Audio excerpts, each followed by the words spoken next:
Oh, there we go. There we go. Okay.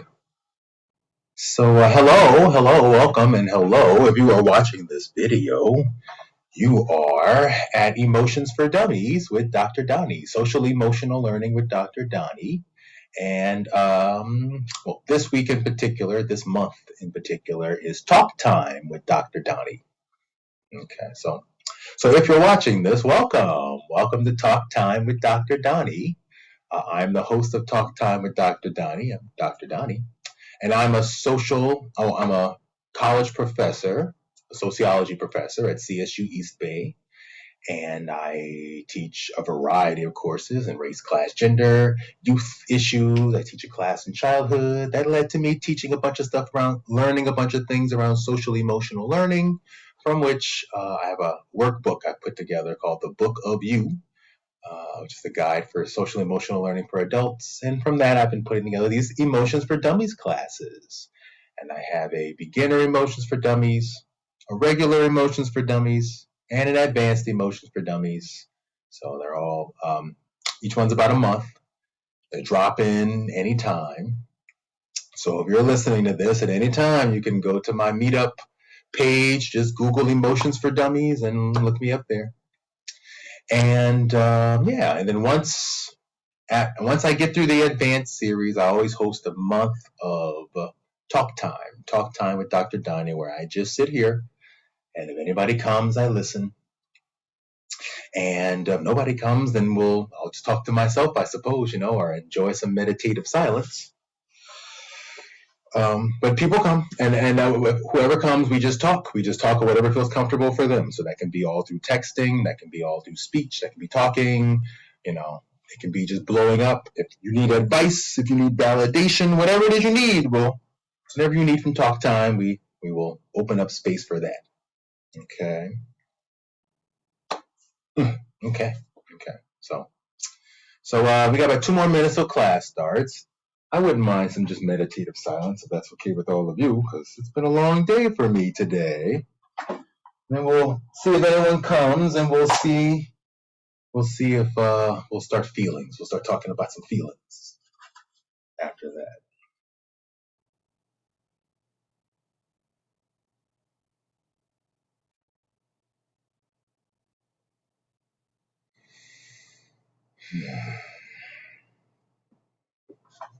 Actually, how am I feeling?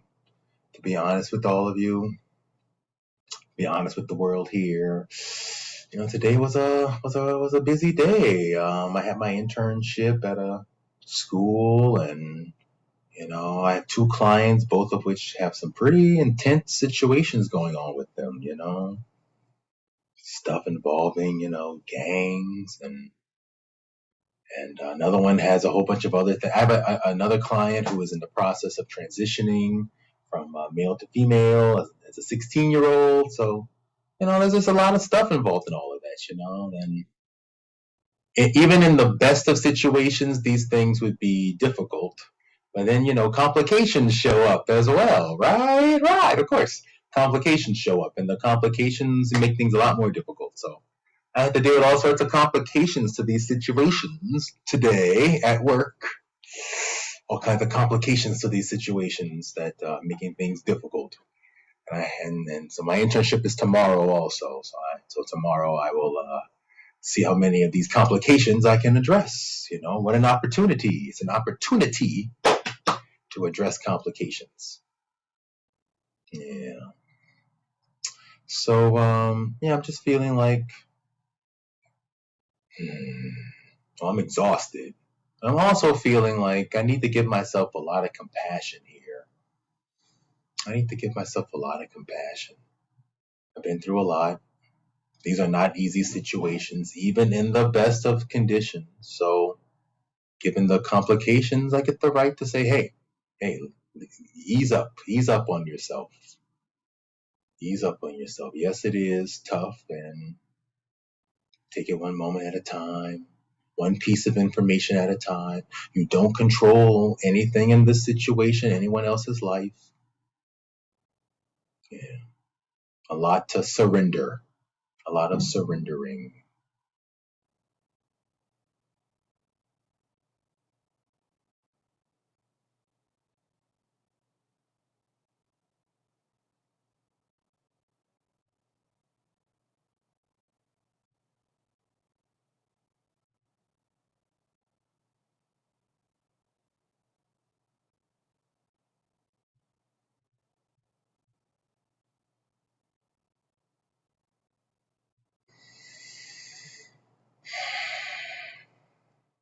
On a positive note, one of my clients had a big breakthrough. He wrote a really good, I helped him with the thing on learning how to grieve, and he really got a lot out of it. He really got a lot out of it. Helped him to make peace with his previous relationship. And that went really, really, really, really well. So I'm really happy about that. Really happy about that. Ooh, but I can't deny I'm feeling a lot of stress. I'm feeling a lot of stress. I'm trying to look cool right now, but honestly, I want to smoke this. So here we go.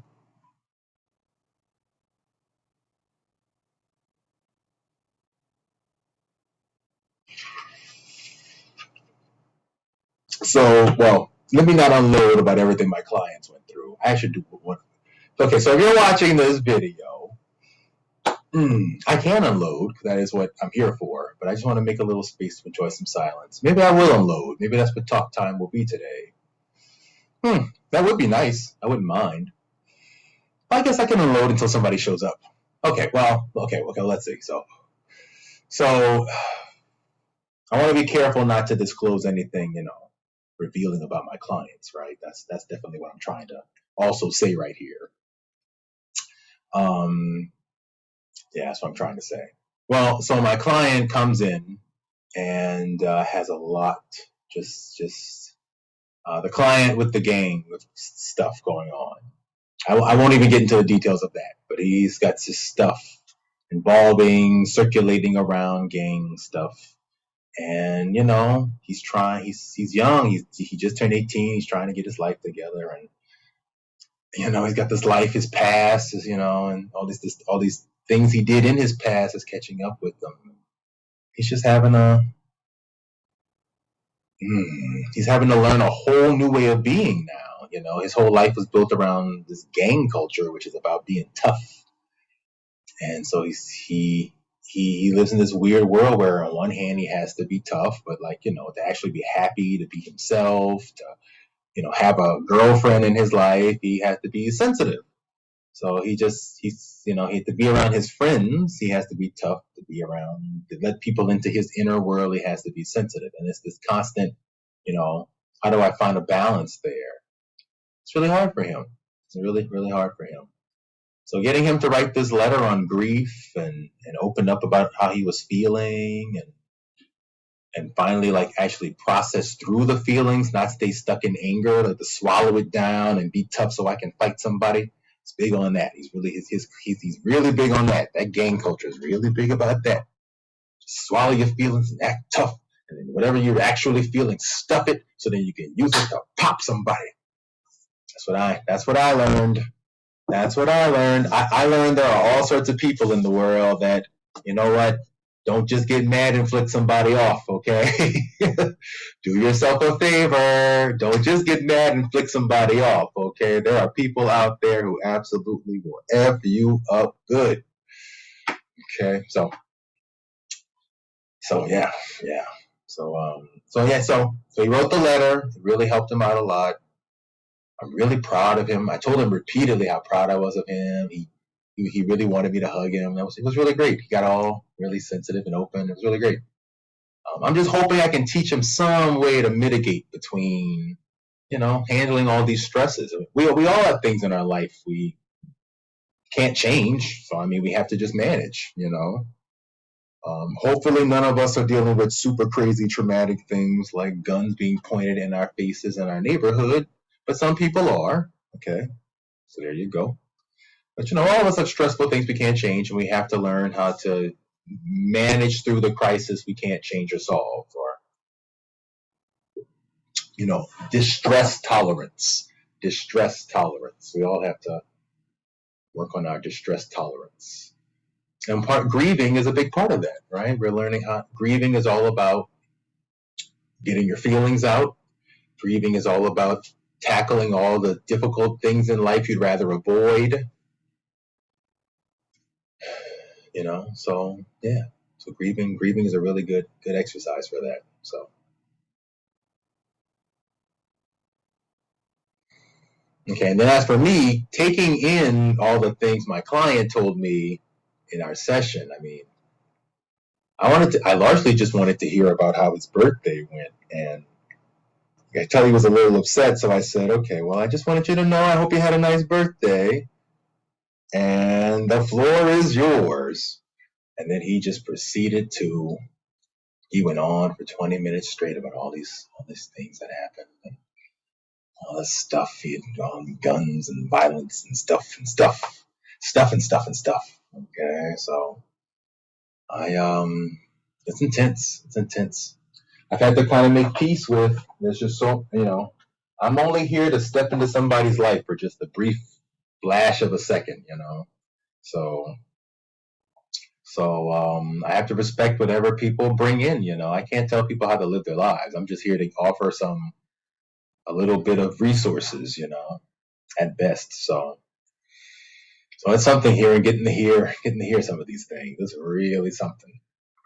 On a personal level, as just Donny, just the person I am, this is somebody I probably I wouldn't hang out with. You know what I'm saying? I'd be hella nervous about hanging out with somebody like this.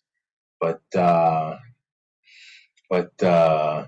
as Dr. Donny, as Counselor Donny, this is an ideal candidate, right? Somebody who's from a difficult background, who really wants to make a change and is willing to make the actual effort and work. So, so, and I think it's cool. I'm getting to meet people I wouldn't normally meet.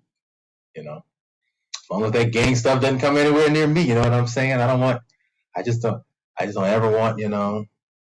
I'm talking to this guy, and they decide to show up to his counseling session. That would never happen.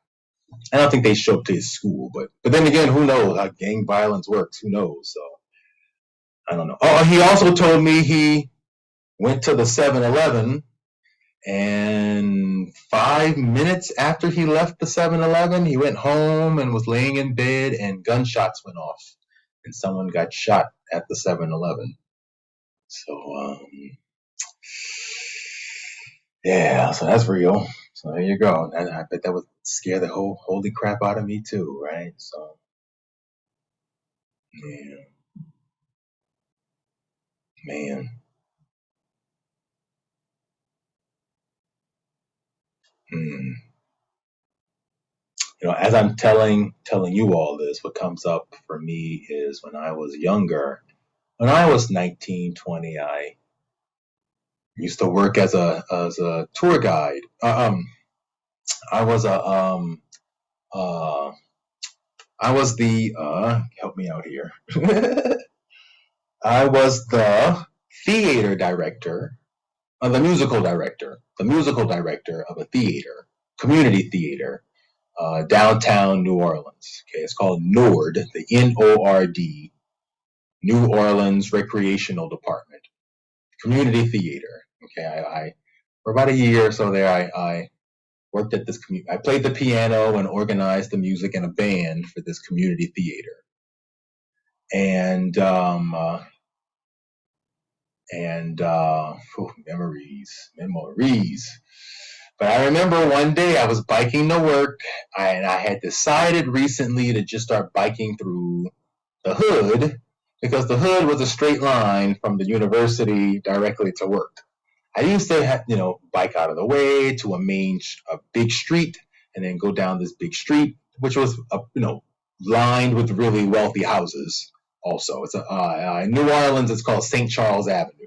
So I used to bike down that big street and then get to work. But instead, I went down local neighborhoods, which led me to go down the ghetto, because it was just a straight line to work that way. Okay. And one day I'm biking, and I turned a corner. And actually, one day I was biking and I turned the corner, and then I heard pop, pop, pop. And then I looked, and it was these little 5-year-old kids just popping firecrackers. Okay. So I was like, okay, kids popping firecrackers. All right. I don't really like that, but okay. So then one day I'm biking and I heard that sound again, pop, pop, pop. And then I suddenly thought, oh, that's probably just some kids and firecrackers again. That's probably what that is. And I turned the corner, and it was a bunch of kids standing on the corner.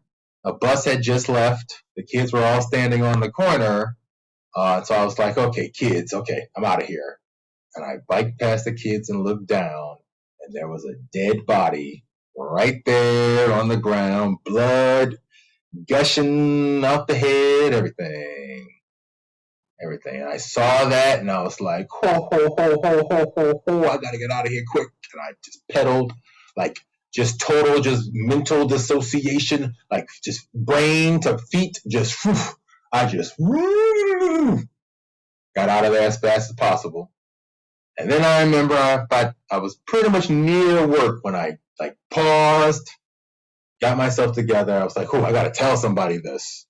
I got inside, all the the young people. It was a community theater, so it was mostly I'd say 13 to 17-year-olds, right?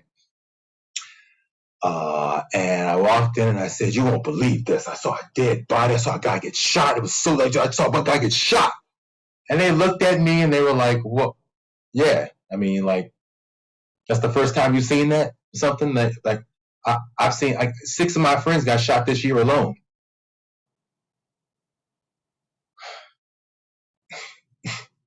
Oh, oh, oh, oh, oh. Oh, it just broke my heart. Now that's the same thing this young man's dealing with. So this is really just the reality of the inner city youth experience. I didn't grow up in the inner city. I grew up in a suburb. So this is part of the inner city experience. So as I'm talking about this, okay, I'm noticing my lack of experience. How the privilege I have for being able to just kind of touch into these spaces and pop out of them. Well, who would I be as a person if I had spunt? If I had spunt, who would I be as a person if I had spent my childhood in a situation like that, right? Who would I be if I had spent my life in a situation like that, right? So, yeah, right.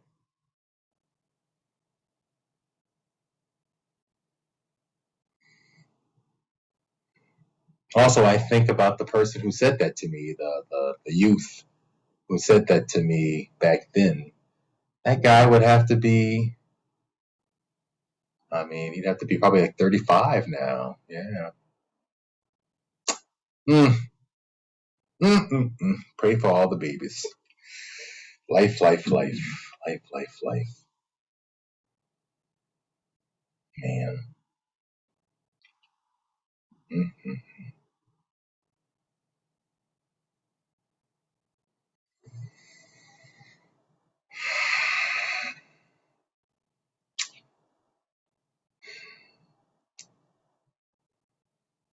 Oh, I should also mention that last week was incredibly difficult for me. Last week was Thanksgiving, and I largely had planned on eating some food with my roommate, having a nice time. Me and my roommate killed a chicken. The day before, the Wednesday, we went to the halal market and bought a live chicken so we could take it home, kill it, and cook it and prepare it. And it was really great. We bought the chicken, we took it home. We my roommate had a hard time killing it, so I had to slit its throat, and then we plucked all the feathers off, and we boiled it and plucked all the feathers off, and did the whole thing. Had a great time, and then the next morning I woke up ready to have fun and cook and eat this chicken, and instead just woke up just in a total freaking out suicidal. I just sad, angry, hurt, just all of it all came up the moment I smelled Thanksgiving food. Like basically every single trauma connected to holidays I had all came up.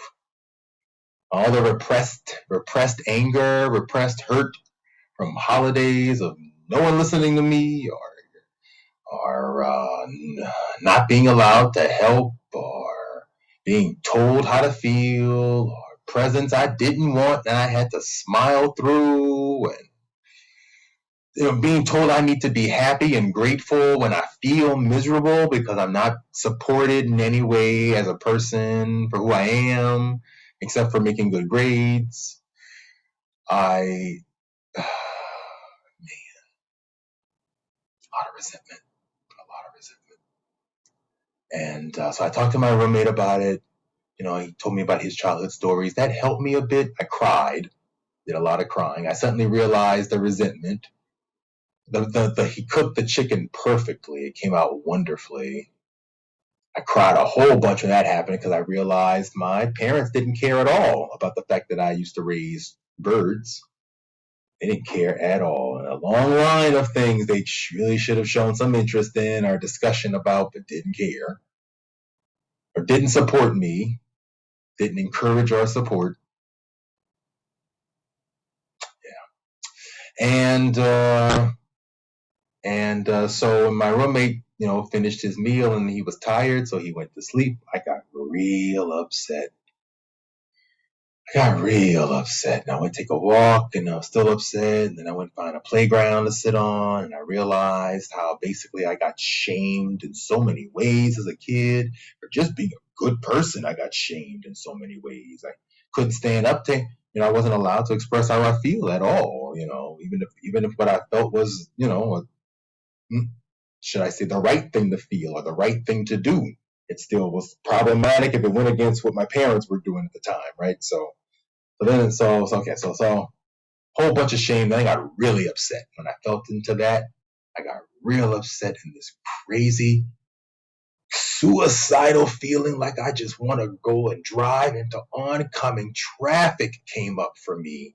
And I haven't felt that feeling in a long time. And so I immediately went, uh-oh, okay, well, I know what to do. What's the safety plan?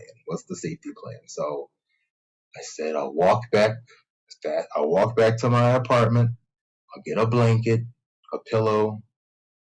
I got my phone. I got in my car and went to a spot at the top of a hill. Although I almost didn't get in my car because I was a little worried about what I might do, but I figured I didn't think I was really going to drive into oncoming traffic. Although, to be honest with you, at the time, the thing that really came up was I was just going to drive to the top of the hill and drive off of it. But I didn't think I was really going to do it. I knew I needed to find a safe spot. So I drove around to a spot I felt like no one would be around. No one would see me here. And I put on this rain sounds video and I screamed and cried and babbled and screamed and cried and gurgled and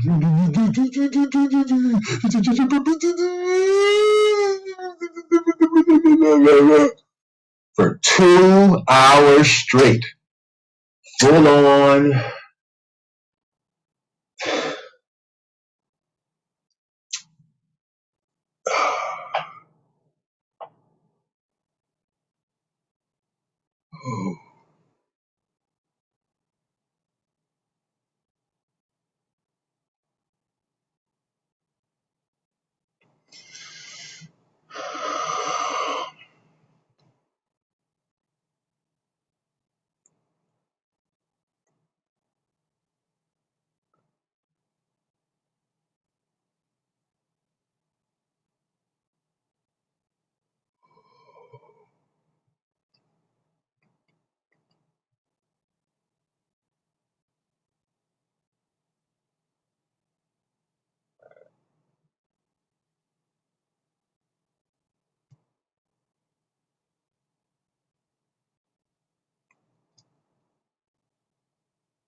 Yeah, wow. I never heard myself cry like that before.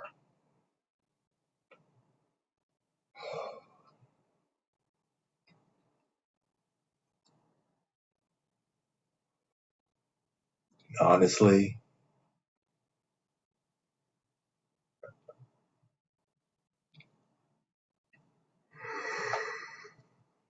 honestly, Honestly, it felt like shards of glass coming up my esophagus, coming up my lungs.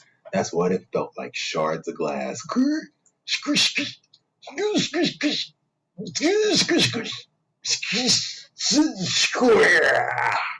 That's what it felt like. Whew.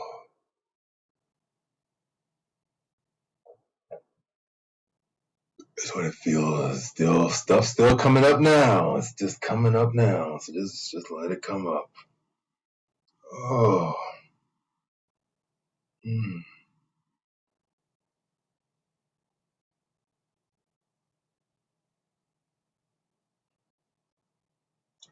Also, I really encourage babbling. Babbling is a great exercise for getting those underlining feelings out. You don't have to make words, just make sounds to soothe yourself or express your frustration like a little baby would.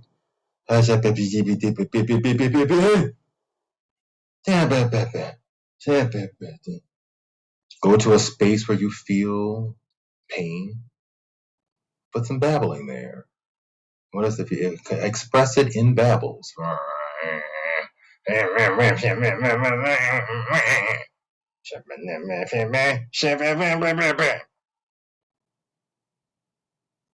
It's a great way to get out some feelings. Whew.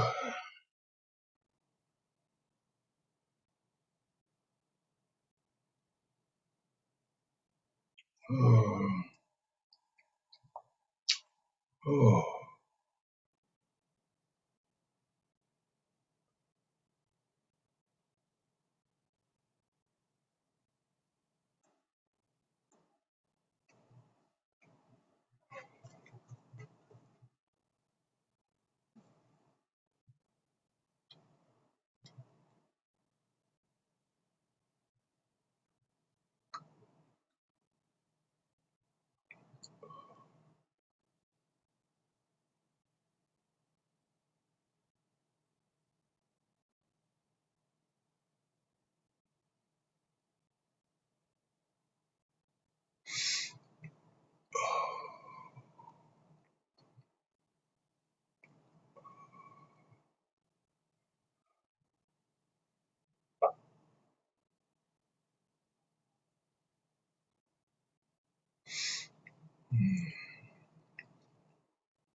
oh,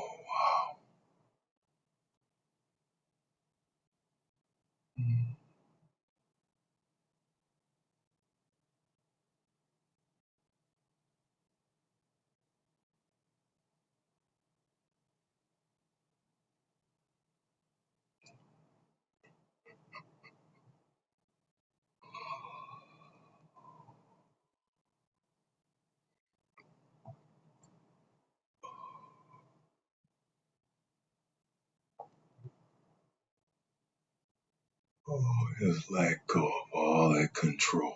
Just let go. Just let go. Just let go.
Hey, you know what? Let's put on some, like, tell you what, since nobody's here anyway, since it's just yours truly. Hey, that's not nobody though. Yours truly is quite not the nobody. Let's put on some. Ooh,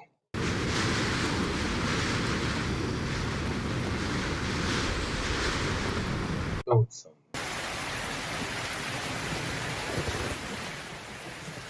Enjoy some soothing.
Oh, excuse me.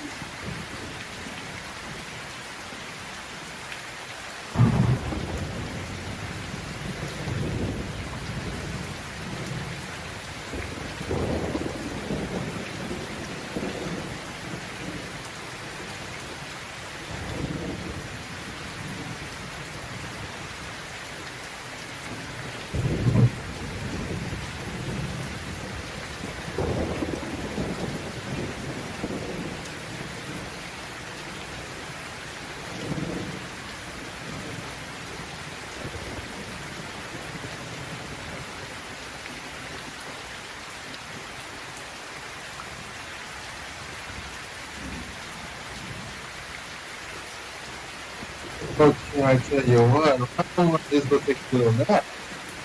I'll open my eyes.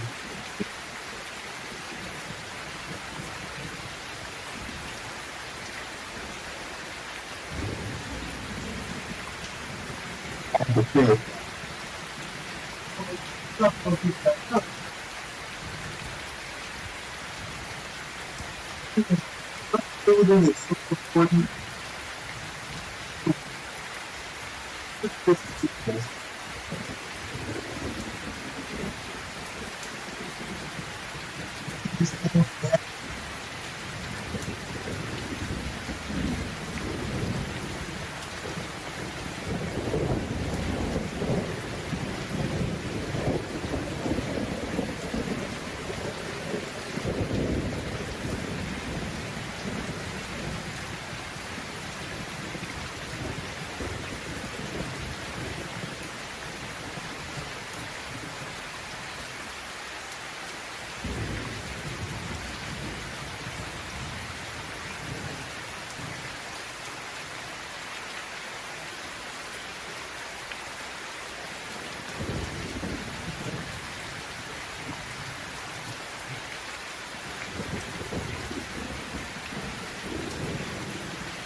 Yeah,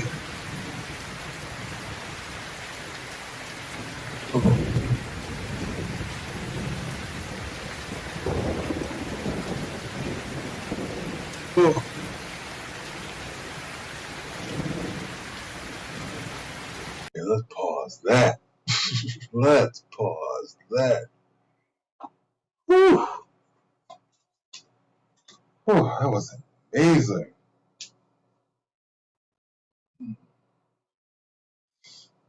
Mm.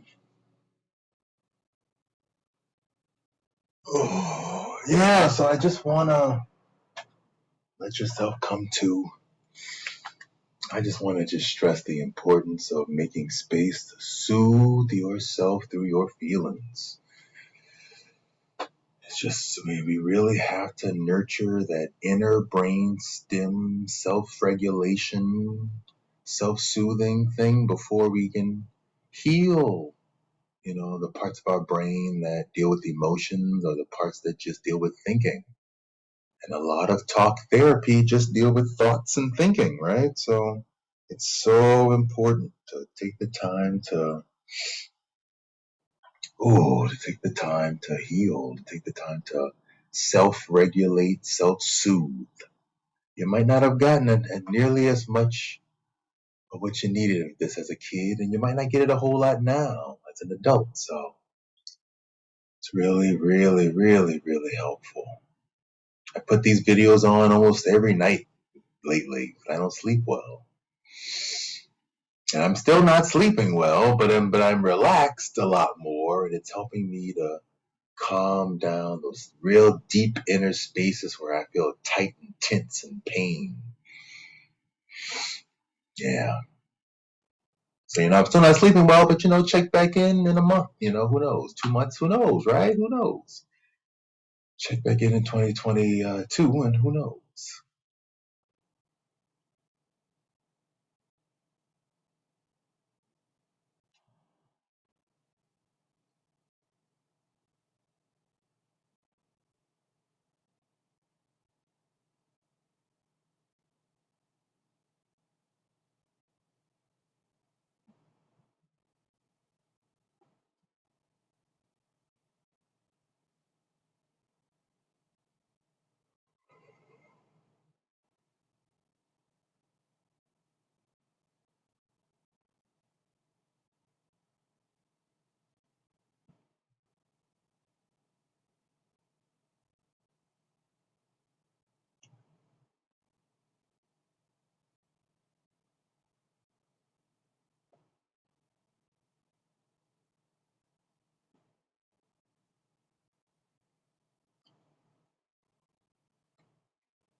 Oh,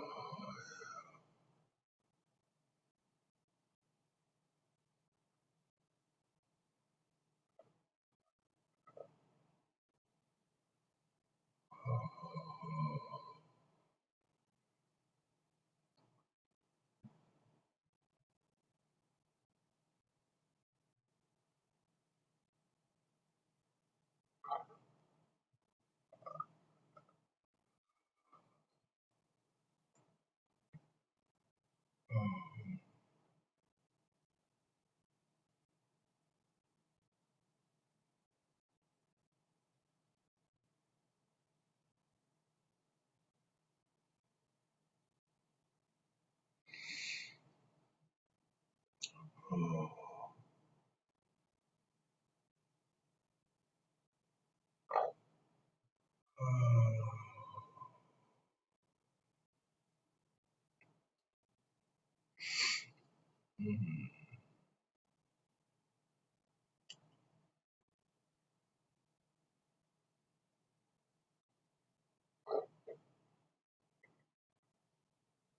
oh, oh, man. I had a big conversation right before class about control with someone. That person was pretty adamant that they had a certain, they can't control everything, but they can control lots of things in their life, and they're focusing on what they can control. My answer to that was there's nothing you actually can control. Control is entirely an illusion. And this person didn't agree with me, so we went back and forth on this.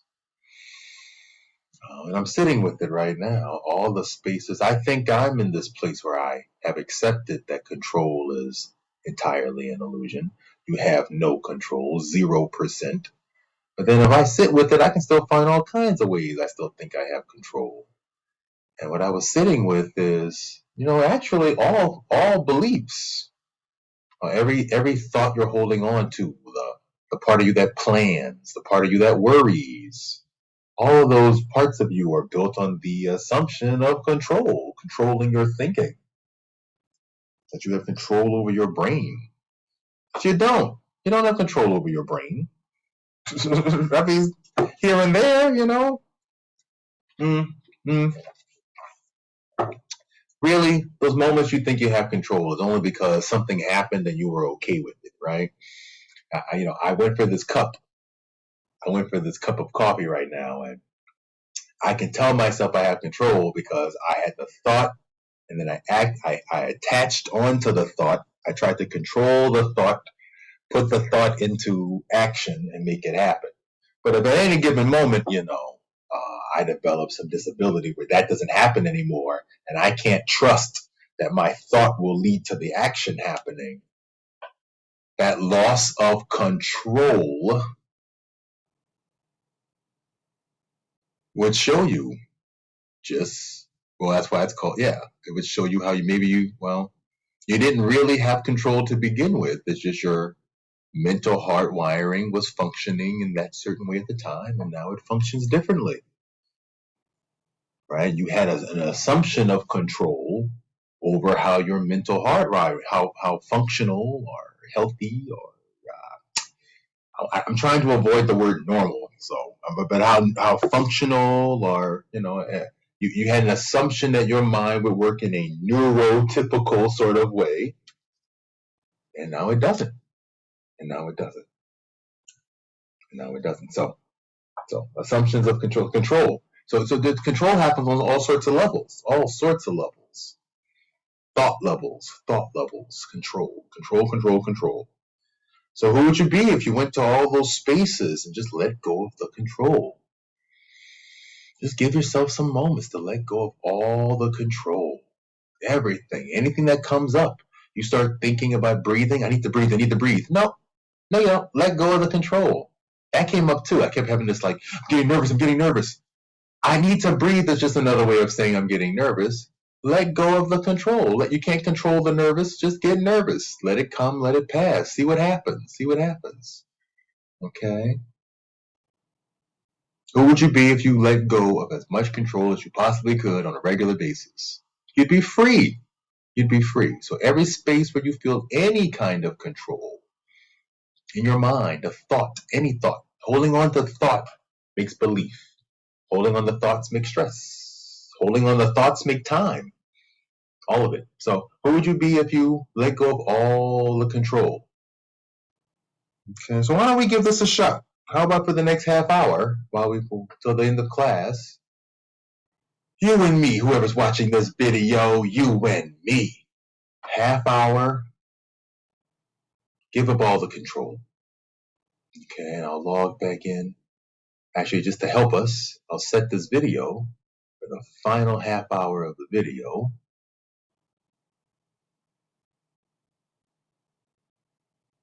And then when it's over, we'll get up and we'll just check in, and then we'll say goodbye, okay?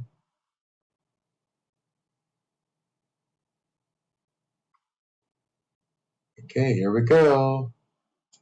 Here we go, beautiful people. Let go of control. Good luck.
Oh,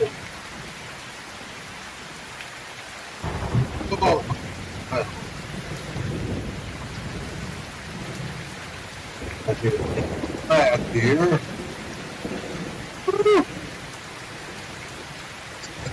Oh, man. Anyone who listens to this, these theme sounds are available all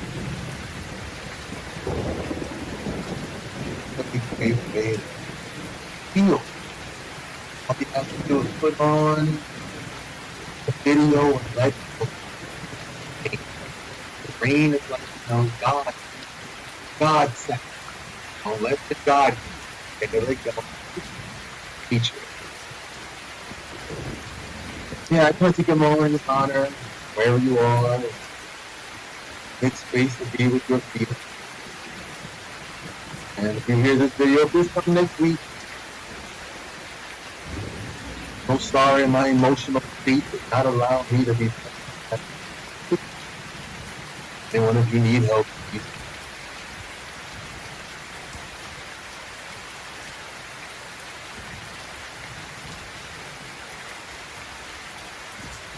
On that note, I managed to sit through this as long as I could. Soothing, if not easy. Couldn't do it the whole 30 minutes. I could get up and eat a little snack. Okay, I got to the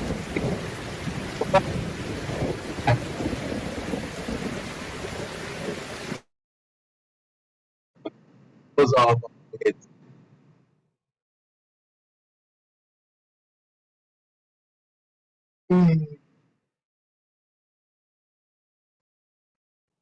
there we go. There we go. Okay. Bye, everybody. See you next week.